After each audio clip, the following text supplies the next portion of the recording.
इसके पहले के पार्ट में हम लोगों ने ये देखा कि मेंडलीव की जो आवर्त सारणी बनी थी उसमें कुछ दोष पाए गए थे। तो ये मेंडलीव की जो आवर्त सारणी बनी थी ये परमाणु द्रव्यमान के आधार पर बनी थी और उसमें दोष पाए गए। फिर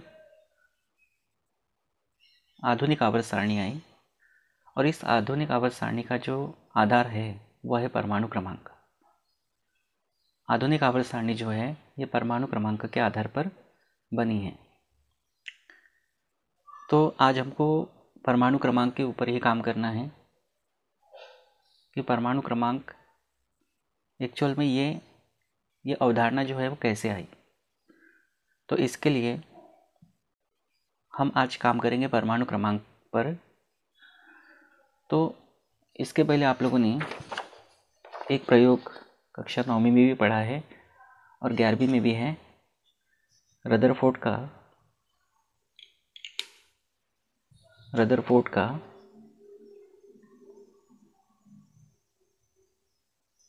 प्रकीर्णन प्रयोग।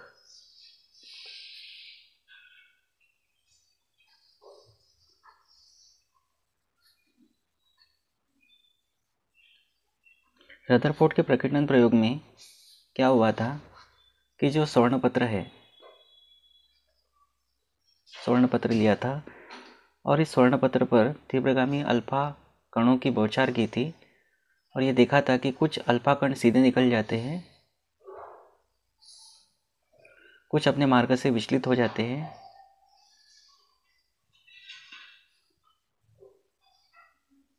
और 10,000 में से एक जो है वो अपने ही मार्ग में वापस लौट आते हैं अल्फा कण। तो यहाँ रदरफोर्ड का जो प्रकीर्णन प्रयोग है, यहाँ से हमको एक बात सीखने को मिली थी कि जो परमाणु का ये जो मॉडल है इसमें केंद्र में नाभिक होता है और नाभिक में होता है धनावेश। नाभिक में क्या होता है? धनावेश होता है। तो रदरफोर्ड के प्रकीर्णन प्रयोग से हमको ये बात पता चली थी कि नाभिक में धनावेश होता है और साथ में अब अल्फा कणों पे भी धनावेश होता है, इसलिए ये अपने मार्ग से विचलित हो रही है और या फिर सीधी जा रही है तो वो अपनी दिशा में वापस आ रही, जैसे गई थी वैसे ही। तो नाभिक में धनावेश होता है हमको यहाँ से पता चला था रदरफोर्ड के प्रकीर्णन प्रयोग से। तो मतलब हमको ये तो पता चल गया था कि परमाणु का जो नाभिक है उस परमाणु के नाभिक में धनावेश है। तो अब धनावेश है ये तो रदरफोर्ड ने बता दिया था, लेकिन कितना धनावेश है, उस धनावेश की मात्रा का निर्धारण करने के लिए 1913 में हेनरी मोसले ने यह निर्धारण किया 1913 में। अब इसके लिए उन्होंने क्या किया, इसके लिए उन्होंने लिए एक विसर्ग नली। ये इस तरह के आप देख पा रहे होंगे, विसर्ग नली। विसर्ग नली में एक उन्होंने लिया कैथोड जिस पर ऋणावेश है और आवर्त सारणी में जो धातुएं हैं या आवर्त सारणी में जो तत्व है उन अलग अलग तत्वों के इन्होंने लिए एनोड। और खासकर अधिकतर इन्होंने धातुओं के बारे में या धातुओं को ही लिया, तो धातु का भारी एनोड लिया इन्होंने और एनोड मतलब प्लस होता है। कैथोड और एनोड को दोनों को उच्च वोल्टेज की विद्युत आपूर्ति यानी यहाँ पे हाई वोल्टेज से इसको कनेक्ट कर दिया है। यह माइनस है और यह प्लस है। तो ये जो माइनस है यहाँ से कैथोड किरणें निकलेगी और इन कैथोड किरणों पर ऋणावेश रहता है।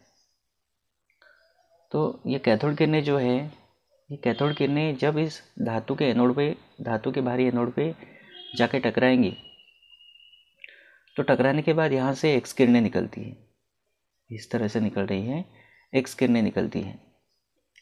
तो मोसले ने क्या किया, यहाँ कैथोड से जो किरणें निकल रही थी और कैथोड से निकलने वाली किरणें जब एनोड पर जा रही थी और एनोड पर जाने के बाद वो धातु के एनोड से टकरा रही है और वहाँ से एक्स किरणें निकल रही है।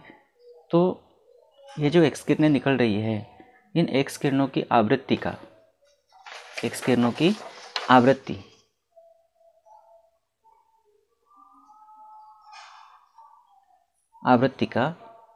आवृत्ति मतलब न्यू। तो ये जो एक्स किरणों की आवृत्ति है, इस एक्स किरणों की आवृत्ति का उन्होंने अध्ययन किया। और ये जो प्रयोग इन्होंने किया, ये अलग अलग धातुओं के लिए इन्होंने किया, अलग अलग धातुओं के लिए प्रयोग किया। और उन्होंने देखा कि जैसे हम आवर्त सारणी में देखें, उस आवर्त सारणी में जैसे जैसे हम बढ़ेंगे, जैसे परमाणु क्रमांक 1, परमाणु क्रमांक 2, परमाणु क्रमांक 3, परमाणु क्रमांक 4, इस तरह से जैसे जैसे आप बढ़ेंगे, तो उन्होंने कहा तरंग दैर्ध्य में कमी होती है, एक्स किरणों की तरंग दैर्ध्य में कमी होती है, तरंग दैर्ध्य में कमी। और आप जानते हैं न्यू बराबर c/λ, यानी आवृत्ति बराबर वेग बटे तरंग दैर्ध्य। तो तरंग दैर्ध्य में कमी होगी तो आवृत्ति में क्या होगी? वृद्धि, क्योंकि दोनों में व्युत्क्रमानुपाती का संबंध है, इन्वर्सली प्रोपोर्शनल टू का संबंध है। तो तरंग दैर्ध्य में होगी कमी, तो तरंग दैर्ध्य में कमी होगी तो आवृत्ति में होगी वृद्धि।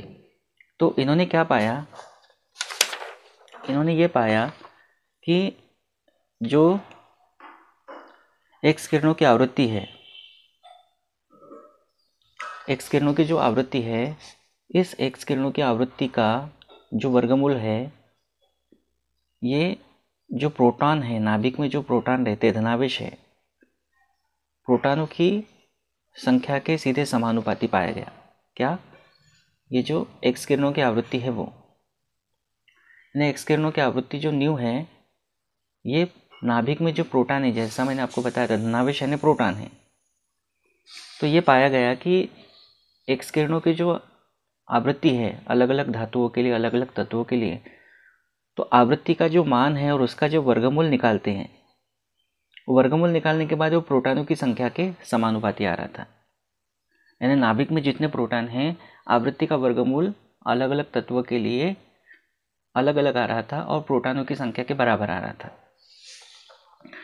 तो उन्होंने ये पाया कि एक्स किरणों की आवृत्ति का जो वर्गमूल है वो एनोड के रूप में प्रयुक्त धातु के परमाणु के नाभिक में उपस्थित धनावेश के सीधे अनुक्रमानुपाती या समानुपाती होता है। तो इसके आधार पर उन्होंने फिर निष्कर्ष निकाला। उन्होंने क्या निष्कर्ष निकाला? कि नाभिक में जो धनावेशों की संख्या है, किसके नाभिक में? परमाणु के नाभिक में। तो नाभिक में जो धनावेशों की संख्या है वो किसी भी परमाणु का मूलभूत गुण है, फंडामेंटल प्रॉपर्टी है। और इस मूलभूत गुण को नाम दे दिया परमाणु क्रमांक। अब हमने ये कहा कि प्रोटॉनों की संख्या यानी कि धनावेशों की संख्या परमाणु का मूलभूत गुण है, और इस परमाणु के मूलभूत गुण को नाम दे दिया परमाणु क्रमांक। तो यहाँ से निष्कर्ष निकला कि प्रोटॉनों की संख्या, क्या निष्कर्ष निकला? प्रोटॉनों की संख्या ये बराबर होगी परमाणु क्रमांक के। और इसी के आधार पर फिर परमाणु क्रमांक की परिभाषा भी बन गई। तो परमाणु क्रमांकों को कैसे परिभाषित किया कि अगर हम किसी स्पेसिफिक तत्व को लेते हैं, किसी विशिष्ट तत्व को लेते हैं, जैसे हाइड्रोजन। हाइड्रोजन में एक प्रोटॉन है। हीलियम अगर देखा जाए तो हीलियम में 2 प्रोटॉन हैं।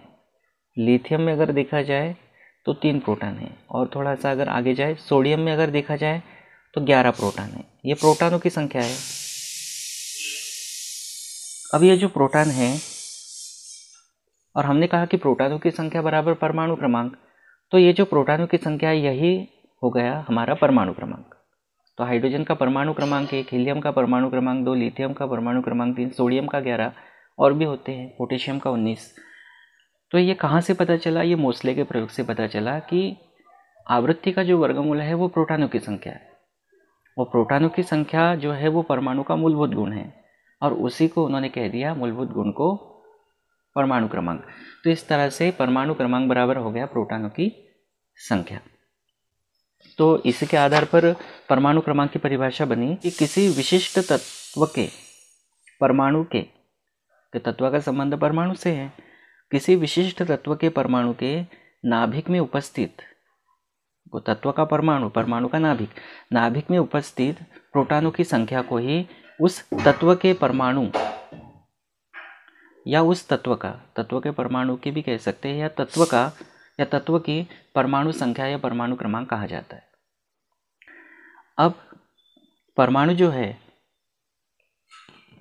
कोई अगर परमाणु उदासीन है, उदासीन परमाणु की अगर हम बात करें, उदासीन परमाणु कब होगा? जैसे मैंने कहा कि सोडियम है, ये उदासीन है। ये उदासीन कब होगा? अब इसमें 11 प्रोटॉन है, यानी 11 धनावेश है, तो इसमें 11 ही ऋणावेश होंगे, और ऋणावेश किस पे होता है? इलेक्ट्रॉन पे, यानी 11 ही इलेक्ट्रॉन होंगे। तो हम यहाँ से ये निष्कर्ष भी निकाल सकते हैं कि परमाणु उदासीन, जैसे इस पे कोई आवेश नहीं, ये उदासीन है। ये उदासीन कब होगा? जब इसके पास जितने प्रोटॉन होंगे उतने ही इलेक्ट्रॉन होंगे। तो यहाँ से एक बात और निकल कर आई कि परमाणु क्रमांक बराबर प्रोटॉनों की संख्या बराबर इलेक्ट्रॉनों की संख्या। ऐसे होगा ये इलेक्ट्रॉनों की संख्या। तो यहाँ से हमारा एक तरह से देखा जाए तो फार्मूला टाइप का भी बन गया कि परमाणु क्रमांक बराबर प्रोटॉनों की संख्या बराबर इलेक्ट्रॉनों की संख्या। तो हम यहाँ से निष्कर्ष निकाल सकते हैं कि किसी भी परमाणु के पास जितने प्रोटॉन हैं अगर उतने ही इलेक्ट्रॉन हैं तो वो परमाणु उदासीन होगा। उदासीन परमाणु में प्रोटॉनों की संख्या परमाणु में उपस्थित कुल इलेक्ट्रॉनों की संख्या के बराबर होती है। अतः किसी विद्युत उदासीन परमाणु का परमाणु क्रमांक उसमें उपस्थित इलेक्ट्रॉनों की संख्या के भी बराबर होता है, जो बात मैंने अभी बताई। और परमाणु क्रमांक को जो दर्शाने का संकेत है वो Z है। परमाणु क्रमांक को Z से दर्शाते हैं। तो इसके आधार पर हमारा एक तरह से देखा जाए तो फार्मूला ही बन गया कि परमाणु क्रमांक जिसका संकेत Z है बराबर प्रोटॉनों की संख्या बराबर इलेक्ट्रॉनों की संख्या। तो अगर आपको किसी भी तत्व का परमाणु क्रमांक दिया है तो आप बता सकते हो कि परमाणु क्रमांक जितना होगा प्रोटॉनों की संख्या भी उतनी होगी और इलेक्ट्रॉनों की संख्या भी उतनी होगी। तो इस तरह से परमाणु क्रमांक ऐसे निकल कर आया। कहाँ से? आवृत्ति से। तो जो बात मैंने आपको बताया वही बात है कि मोस्ले ने परमाणु क्रमांक Z, ये यहाँ पे थोड़ा सा ऐसा लिखा है तो आप इसको ऐसे समझ लें कि एक्स किरणों की आवृत्ति जो है का वर्गमूल किसके सीधे समानुपाती? परमाणु क्रमांक के, यानी जो प्रोटॉनों की संख्या थी अब वो परमाणु क्रमांक बन गया है। आप इसको इस रूप में ध्यान रख सकते हैं। तो इस तरह से परमाणु क्रमांक आया और परमाणु क्रमांक का इस तरह से निर्धारण हुआ। और परमाणु क्रमांक का निर्धारण होने के बाद फिर आधुनिक आवर्त सारणी आई। और आधुनिक आवर्त सारणी जो है वो परमाणु क्रमांक पर आधारित है। अच्छा, इसमें और कुछ बातों को हम देख लें कि रदरफोर्ड ने ये भी बताया था कि परमाणु जो होता है, जैसे ये है, ये परमाणु का अगर हम, ये गोल्ड का है, वैसे स्वर्ण पत्र लिया था उन्होंने, तो कोई भी परमाणु अगर लेते हैं, जैसे हमने ले लिया मान लो सोडियम ले लिया, तो इसका परमाणु का जो समस्त द्रव्यमान है, सारा का सारा जो द्रव्यमान है वो रहता है नाभिक में, यहाँ केंद्रित रहता है। और परमाणु की तुलना में नाभिक जो है वो बहुत, परमाणु के आकार की तुलना में नाभिक का आकार बहुत छोटा है। तो सारा का सारा द्रव्यमान जो है वो नाभिक में रहता है, नाभिक में केंद्रित रहता है। और परमाणु का द्रव्यमान जो है वो प्रोटॉनों की संख्या और न्यूट्रॉनों की संख्या के योग के बराबर होता है। परमाणु द्रव्यमान या परमाणु भार। तो इस तरह से परमाणु द्रव्यमान जो है वो प्रोटॉनों की संख्या और न्यूट्रॉनों की संख्या के योग के बराबर होता है।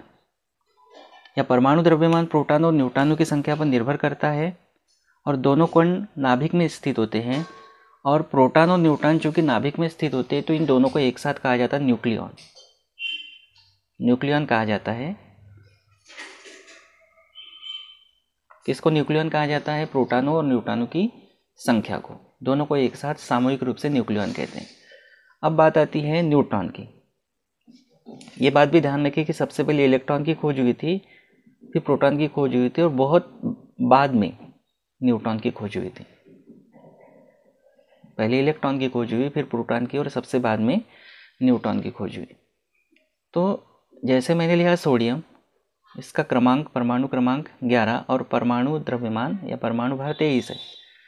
तो क्रमांक 11 है तो प्रोटॉन होंगे 11, प्रोटॉन 11 है तो इलेक्ट्रॉन भी होंगे 11।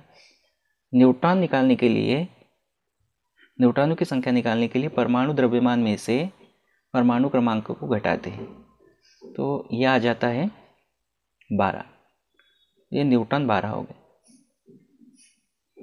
और न्यूट्रॉन और प्रोटॉन दोनों को मिलाकर सामूहिक रूप से कहा जाता है न्यूक्लियन।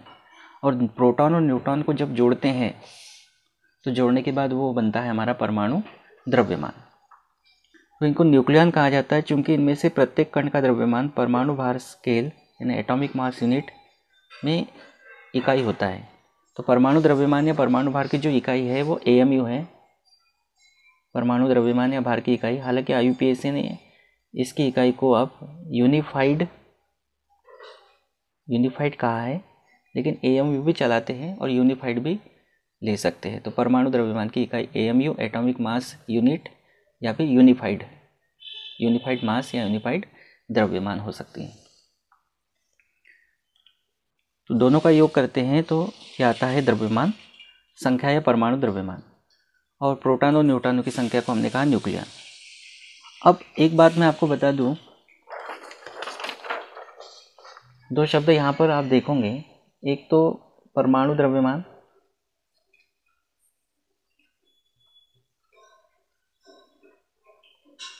या इसको कहते हैं भार, और दूसरा एक शब्द आएगा द्रव्यमान संख्या। इन दोनों में अंतर भी कर लेते हैं अभी। दोनों एक ही है, अलग अलग नहीं है, लेकिन दोनों में एक छोटा सा अंतर है, एक बेसिक अंतर है। जैसे हम एक कोई उदाहरण ले लें, जैसे हाइड्रोजन का ही ले लेते हैं। हाइड्रोजन का परमाणु क्रमांक 1 है, परमाणु क्रमांक 1 है, और परमाणु द्रव्यमान 1.008 है। जबकि हाइड्रोजन का परमाणु क्रमांक 1 है और द्रव्यमान संख्या 1 है। तो कहने का मतलब मेरा ये है कि परमाणु द्रव्यमान जो है वो दशमलव में दिखाते हैं और द्रव्यमान संख्या को पूर्णांक में दिखाते हैं, दोनों एक ही। हम द्रव्यमान संख्या का उपयोग करते हैं लेकिन बोलते हैं क्या? परमाणु द्रव्यमान। एक्चुअल में पूर्णांक में जो होती है वो द्रव्यमान संख्या होती है, और दशमलव में जब उसको लिखते हैं तो वो होता है परमाणु द्रव्यमान। ये दोनों में बेसिक अंतर है। हालांकि इस पर कोई फोकस नहीं करता, कोई ध्यान नहीं देता, लेकिन एक्चुअल में पूर्णांक में जब रहता है तो उसको द्रव्यमान संख्या कहना चाहिए, लेकिन कहता कोई नहीं, सब बोलते परमाणु द्रव्यमान या परमाणु भार। एक्चुअल में परमाणु द्रव्यमान या भार तब कहना चाहिए जब वो दशमलव में होता है, और उसी को जब राउंड फिगर में लेते हैं तो वो हो जाता है द्रव्यमान संख्या। जैसे पोटेशियम का ले लेते हैं, पोटेशियम का परमाणु क्रमांक 19 है और परमाणु भार 39.1 है। जबकि पोटेशियम का परमाणु क्रमांक 19 ही है लेकिन द्रव्यमान संख्या 39 है, तो ये पूर्णांक के रूप में लिया तो इसको द्रव्यमान संख्या कह दिया। ये भी बात आपको ध्यान रखना है। और एक बात और आपको बता दूं, ये देखिए,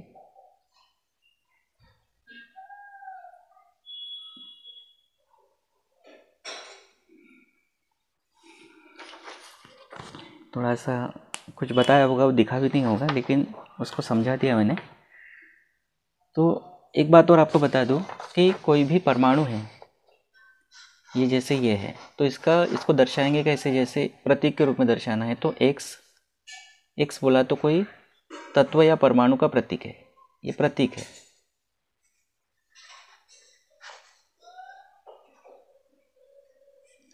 जैसे एक्स की जगह यहाँ क्या है? पोटेशियम, यहाँ है हाइड्रोजन। एक्स मतलब किसी भी तत्व का या परमाणु का संकेत, प्रतीक। और जेड बोले तो परमाणु क्रमांक, और ए का मतलब होता है द्रव्यमान संख्या। इस तरह से तत्व का जो प्रतीक है इसको इस तरह से दर्शाते हैं, नीचे परमाणु क्रमांक और ऊपर द्रव्यमान संख्या या परमाणु भार। इस तरह से ये तत्व का प्रतीक है। तो आज मैंने आप लोगों को परमाणु क्रमांक के बारे में तो बताया है, साथ में द्रव्यमान संख्या के बारे में भी इन शॉर्ट आपको बता दिया, और ये भी बताया कि प्रोटॉन, इलेक्ट्रॉन, न्यूट्रॉन इनको कैसे ज्ञात करते हैं, और परमाणु द्रव्यमान या परमाणु भार या द्रव्यमान संख्या प्रोटॉन और न्यूट्रॉनों की संख्या के योग के बराबर होती है। बस आज के लिए फिर इतना ही। अगले टॉपिक में हम देखेंगे आवर्त सारणी के बारे में, आधुनिक आवर्त सारणी के बारे में, जो परमाणु क्रमांकों के आधार पर बेस्ड है। लेकिन परमाणु क्रमांक का कॉन्सेप्ट क्लियर कर लेना, ये परमाणु क्रमांक का कॉन्सेप्ट आया कहाँ से, जैसे कि आपको फिर आधुनिक आवर्त सारणी जब पढ़ेंगे जो कि परमाणु क्रमांक पर आधारित है, तो ये परमाणु क्रमांक का आधार लेकर चलने में आपको आसानी होगी। बस आज के लिए फिर इतना ही। धन्यवाद।